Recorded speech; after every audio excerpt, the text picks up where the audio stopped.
Yo, yo, yo! What's up mga kauragon? Panibagong araw na naman po ng pakikipagsapalaran dito sa Oman at panibagong araw naman po na pagsasamahan natin.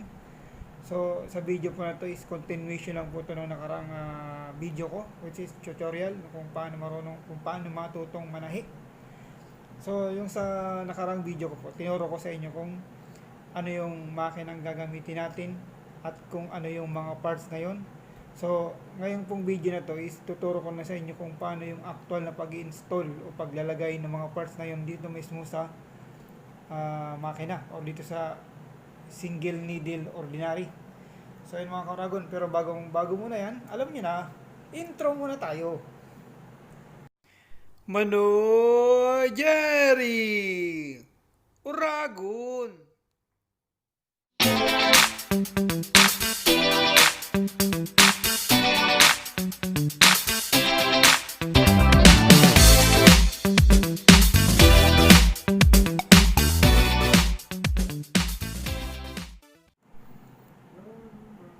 So yun na nga mga kuragon, ito na yung mga parts ng makina. So tinanggal ko na siya. So pero lang yung thread stand kasi di natin naka-tornilyo na yun. So ito mga kuragon yung bobbin case. Dalawang winder. Ito yung put, ordinary put or yung pressure put ordinary. So siyempre kailangan natin ng karayom, di tayo makakapagtay kung walang karayom. At siyempre sinulid. Alam niyo na, pag nagtatahi tayo, kailangan natin ng sinulid sa karayom. Yan mga karagon, dalawa yan. Kasi isa para sa karayom, isa para sa rewinder. At syempre, kailangan din natin ng chokay o yung nipper o kung ano pa naman tawag dito dyan sa inyo. Basta ito yung mga kailangan natin. So, umpisa natin kung paano mag-install ng mga to dito sa single needle. So, kailangan din pala natin mga karagon ng screw para dito sa tornilyo. Yan mga karagon. So, umpisa na natin. So, yan mga karagon, una nating ilalagay is yung karayom. So, kukunin natin yung karayom. Ito mga karagon yung karayom natin. Yan. Medyo malabo siya mga karagon. Ayan. So, actually mga karagon, ang bawat makina is merong kanya-kanyang karayom. So, itong karayom na to, hindi to pwedeng gamitin sa ibang makina. Dito lang talaga to para sa single needle. So, kahit anong single needle yan mga karagon, pero lang yung sa mga lola natin, yung sinaunang single kasi ibang nun. So, mapa-automatic man sa ka-ordinary, isa lang po yung karayom. So, yun mga karagon, ito po ay DB by 1. Size 11 po ito mga karagon. So may kanya-kanyang size din po yan. Pag manipis yung tatayin natin, so medyo mababa lang din yung yung size. So ang pinakamababa niya mga karagon is 9, 11, 16, meron pang 18 at saka 21. So yun mga karagon, yun yung pang makapal na yun. Pero yung mga maninipis lang, ito 11 saka 9. So, ang tamang paglalagay niya mga kauragon ng karayom is kasi ito mayroong dalawang side to. So, yan, nakita nyo yan, may kanal. Yan, nakita nyo naman may kanal yung mga kauragon. At tapos itong isa na medyo plain. So, walang makinis lang siya, walang ganito hiwa o kanal. So, ang tamang paglalagay nito mga kauragon is nakatagilid. So, yan, kung nakatagilid siya sa inyo. Pero itong may hiwa na to, yung may kanal na to, is laging nasa left side. At itong plain is nasa right side. So, ganito ang tamang paglagay niya mga karagon. So, ilalagay na natin siya dito sa needle bar. Yan, needle bar. Ito yung needle bar mga karagon. So, meron pala akong nakalimutan nung nakaraan na sabihin sa inyo. Ito yung ngipin ng makina. Ito yung nagtataas baba para iusog yung tela habang sabay sa pagtutusok ng karayom. Yan mga karagon, sa karayom itong plate na tinatawag para dito, true plate. So ilalagay natin siya mga karagon. Kagaya ng sabi ko sa inyo, nakatagilid siya, yung may hiwa o yung may kanal is nasa left side, yung wala ay nasa right side. So ilalagay natin siya sa needle bar. So luwagan muna natin yung tornilyo.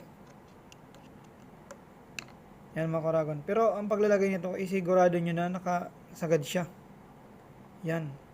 Kasi pag hindi siya nakasagad, hindi siya magtatayo ng ayos. At saka pag hindi nakalagay ng tama yung karayom, yung way niya, mabaliktad, kunyari mabaliktad mo siya yung para sa left side napunta sa right side, hindi na magtatayo ng mga karagon, maglalagot yan o kaya pwedeng masira yung damit na tinatahi nyo, yung tela, maputol yung karayom. So kailangan tama yung paglagay natin ng karayom mga karagon. So yun, ilagay natin yung karayom. Yan. O yan mga karagon, ilagay na natin yung karayom. So yan, nakita nyo naman.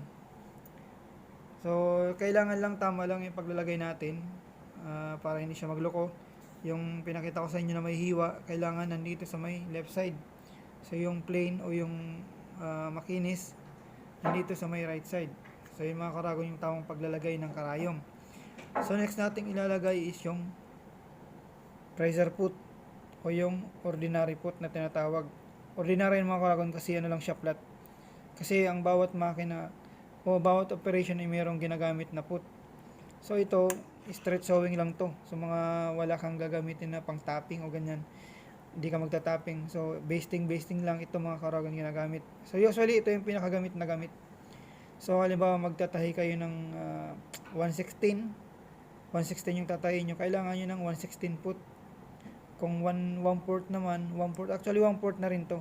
So nasa depende kung kaya nyo gamitin to ng walang guide. So basta iba-ibang gamit yung mga karagon. So ilalagay na natin siya. Ito yung pressure foot bar. So ilalagay natin dito yung foot. So nakikita nyo yung hiwa na yung mga karagon. Doon natin siya ipapasok. At ito nakaharap lagi sa atin, nakaganyan. So yung mga karagon, ilagay natin siya. Pasok natin dito. So higpitan lang natin yung tornilyo. Yan. Kailangan natin ulit ng screw. Yan mga karagon. So dahan-dahan lang kayo paglagay ng ng tornilyo paghigpit kasi minsan dumudulas ang screw, pwede kayong masugatan. So yan mga karagon, nailagay na natin yung pressure foot. So yan. O yan mga karagon. So next na ilalagay natin yun is yung sinulid sa needle bar. Ay, sa needle bar sa thread stand mga karagon. So nandito yung sinulid. Ito yung thread stand mga karagon. Ang purpose nito is para lagyan ng sinulid. So yan. Nakita nyo yung itong dalawa na to, para sa sinulid to, patungan. Diyan natin ilalagay yung sinulid. Dalawa. So kaya naging dalawa yan mga karagon is para ito sa karayom at ito para sa rewinder. So unahin natin paglalagay ng sa karayom.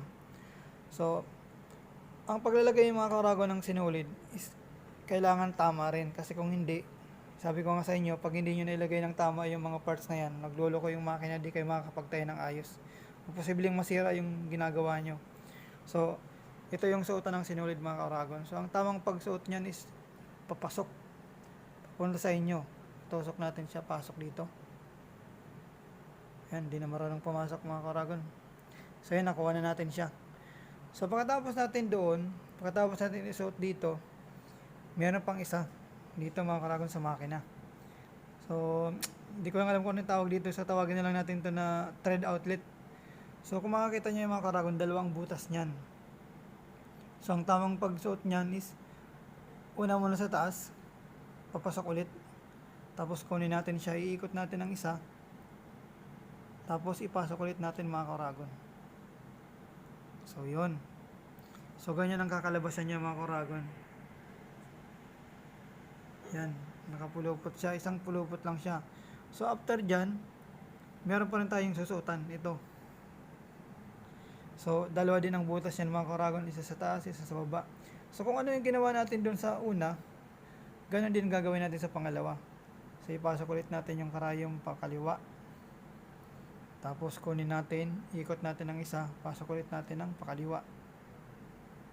Yan mga karagon. So yan ulit, yan ganun ulit yung kakalabasan ng sinulid natin sa sa kakalagay, ganyan ulit siya.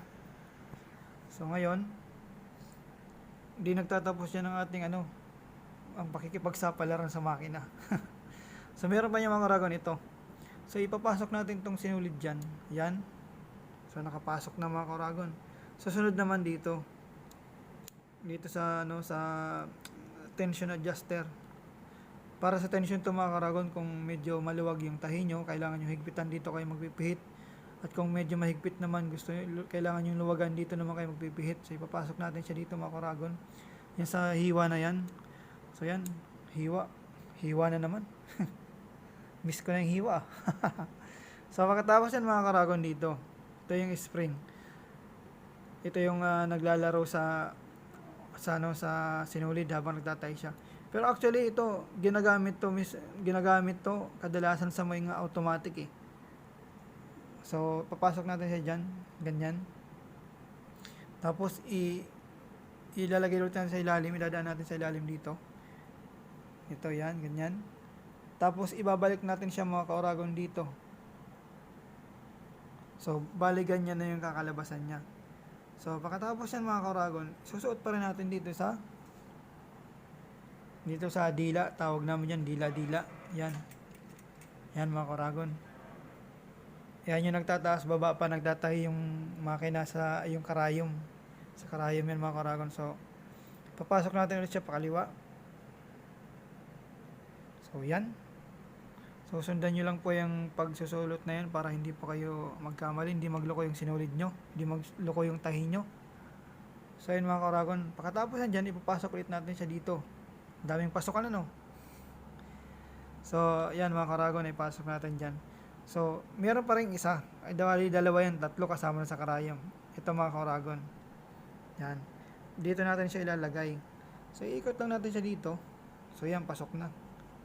Yan mga Karagon. At isa pa, meron kayo nakitang butas dito mga Karagon yan. So isa pa yan, dyan pa natin isusot ang sinulid para hindi siya pumulupot dito habang nagtatay, para hindi maglagot sa tornilyo, para hindi siya pumulupot dyan. So ipapasok natin ulit sa butas. So yan mga Karagon, ipapasok natin siya sa butas ulit pababa.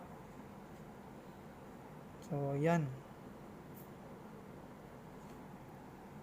Okay. Ayun mga Karagon. So ilalagay natin siya ngayon sa karayom. So ang tamang pagsulit ng sinulid sa karayom mga Karagon is dito. Pakanan naman siya. Kasi ito yung right side niya. Dito mo ipapasok yung sinulid. Hindi pwedeng dito kasi hindi siya magtatahi. So kailangan dito. So ipasok natin sa butas. Virgin pa ito mga Karagon. Masikip. So yan mga Karagon, ipasok natin yung sinulid. So yan yung tamang paglalagay ng sinulid sa karayom. So ulitin ko lang mga Karagon. Sinulid. Isusot natin doon sa may suotan papunta dito sa makina. So ito yung pangalawang suotan, pangatlo, pang-apat, pang-lima, 6. So 7, 8, 9, 10 at 11. So yan mga Karagon yung tamang pagsusulot ng sinulid sa karayom. Susundan nyo po yung pattern na yung mga Karagon, kasi pag hindi nyo sinunod dyan, iniba nyo yung pagkakalagay nyan, hindi kayo makakapagtayo ng ayos, lalong lalo na po sa mga bagong nag-aaral manahi. So isa po yan sa mga dapat yung tandaan is yung pagsusulot ng sinulid sa karayom, yung tamang paglalagay ng sinulid. So yun na mga Karagon, ilagay natin yung sinulid sa karayom. So next natin is yung paglalagay naman ng sinulid sa rewinder. So ganun pa rin mga Karagon, ito pa rin yung suotan niya sa thread stand. So kukunin ulit natin yung dulo ng sinulid. So ipapasok ulit natin siya dito pasalubong sa atin. Yan, di nakikita. Yan, mahirap mga Karagon mag-shoot. Ayun. So pagkatapos yan mga Karagon, dito naman tayo sa rewinder adjuster. Ganun din dito mga Karagon sa karayom. Luluwagan mo panghigpit dito yon. So kailangan natin dito is medyo maluwag, ay hindi ganong masikip, hindi ganong masikip, hindi ganong maluwag. So para tama lang yung pag-ikot niya sa rewinder, sa winder mismo. So ipapasok natin siya dito mga Karagon. Itong butas na yan, diyan natin ipapasok yung sinulid. So, yan. Kukunin natin ulit siya. Papasok ulit natin dito. Yun. Ikot dito. So, hilahin natin konti para pumasok yung sinulid sa loob. Yun. So, pagkatapos yung mga karagon, hilahin natin sinulid dito mismo sa rewinder. Ito yung tinatawag na rewinder. Yan. So, dyan lang muna natin to. O pulupot natin dito. Pwede naman dito nakaganyan lang. So, yun mga karagon, isuot na natin yung dalawang sinulid sa karayom at saka sa rewinder. So, next natin is yung paglalagay ng bobbin case dito sa ilalim ng makina. So actually mga karagon, ito yung pinakabala natin. So pang ilalim na tahi. So ito yung winder, ito yung bala. So ilalagay natin siya mga karagon. Kita nyo yung butas na yan sa loob na yan. So ito yung dito mga karagon, papasok natin na ganyan. Yan, papasok natin dyan. Tapos hila. Ito yung mga karagon. Itong sinulid na to, hihilahin natin siya dito. Papasok. Medyo malabo mga karagon. So yan, papasok dyan mga karagon. Yan. So kailangan tama yung pagkakalagay din natin dito. Hindi pwedeng nakalabas to. Nakaganyan lang. Kasi hindi siya magtatahi. So kailangan natin isuot dito ganyan. Yan, kailangan yan ganyan mga karagon. So ngayon, isusuot naman natin tong bobbin case dito mismo sa loob ng makina. So actually mga karagon, dinudukot lang to eh. So dinudukot lang to ganyan dito. So hindi nyo naman siya makikita, lalo kung bago lang kayong matutong bago lang kayo nag-aaral manahi. So kaya kailangan nyong malaman kung paano to isuot. So nandito tayo sa ilalim. So yan mga karagon, yan ang itsura ng lagayan ng bobbin case ito. Ayan, ito yung tinatawag na rotating hook. So kung makikita nyo mga karagon, meron siyang hiwa dito sa gilid, may butas siya sa gilid. So ang purpose yan mga karagon dito, nakikita nyo to, doon natin siya ilalagay, doon mismo sa gilid na yon. So yan mga karagon, ang hawak ng bobbin case is dito. So ipapasok natin siya doon. Makikita nyo mga karagon, tatapat natin yung pinakadila niya doon sa gilid na may hiwa din doon. So itutulak lang natin siya. So yun, okay na yun, tumunog na siya mga karagon. So pag tumunog na siya, ibig sabihin nakasalpak na siya ng ayos. So magtatahi na siya. Pwede nyo nang gamitin yung makina. Pero paano naman siya kukunin? So ganito yung mga karagon, nakita nyo to, sasalitin nyo na kukunin nyo lang sa ganun. Ayan mga karagon, yung itaangat lang nyo lang siya, hila. So yun na, nakuha na natin siya. So ipapasok ulit natin ganyan ang hawak, tapos salpak natin dito. So yun, pwede na mga karagon. So nilagay natin yung bobbin case natin sa ilalim ng makina. Nilagay natin dito sa may rotating hook. So yun ang mga karagon, ang tamang paglalagay ng bobbin case sa makina. So next naman natin mga karagon is yung paano maglagay ng winder sa rewinder. So yun ang mga karagon, nailagay natin yung sinulid. Nalagay natin yung sinulid ng rewinder dito sa rewinder. So ang paglalagay nito mga karagon, sasalpak lang natin dito. Yan. Tapos kukunin natin yung sinulid, iikot natin ng papasok ay palabas. So yan na siya mga karagon. So yan, itutulak lang natin ito mga karagon. So yan, pag nagtahi na kayo, sasama na yung mag-ikot, mapupuno na yan mga karagon. So yan na ilagay natin mga karagon yung mga parts. So yung sinulid, yung karayom, yung put, yung winder, at saka yung bobbin case na ipasok natin sa loob. So ganyan mga karagon yung tamang pagsusulot ng sinulid o paglalagay ng mga parts ng makina na to na tama. So yun na mga kuragan na ipakita ko na sa inyo kung paano i-install yung sinulid, paano ilagay yung karayom, kung paano ilagay yung bobbin case, yung put, saka paano ilagay yung winder. So hanggang dito na, hanggang yan lang muna mga kuragon yung ating video ngayon, yung tutorial natin ngayon kasi nasa trabaho din ako. Baka dumating yung amo ko. So yun mga kuragon, hanggang dito lang muna po yung ating video. So sana po may natutunan kayo, natandaan nyo po yung tinuro ko sa inyo. At next video po natin is ipapakita ko po sa inyo yung kung paano na po i-operate itong makina. Kung paano na gamitin itong makina ng tama. Yung mga pag-control sa pagtakbo, yung tamang paghawak. Yan mga kuragon. So next video po natin, yan po yung tuturo ko sa inyo. So hanggang dito na lang muna po yung aking video. At kung nagustuhan nyo po yung aking tutorial, yung video na to, so huwag nyo naman pong kalimutang mag-like at share nyo na rin po para madaming makapanood ng aking video. Kung bago lang po kayong mapadpa dito sa aking channel, huwag nyo naman pong kalimutang mag-subscribe at pindutin yung notification bell button, kalimbang yung bell button o yung all po, pindutin nyo para updated kayo sa mga video pa na i-upload ko. So hanggang dito na lang po mga kauragon. Ito nga po pala si Manny Jerry, ang Uragon yung kababayan. So Diyos mabalos po sa Indogabos. Bye bye.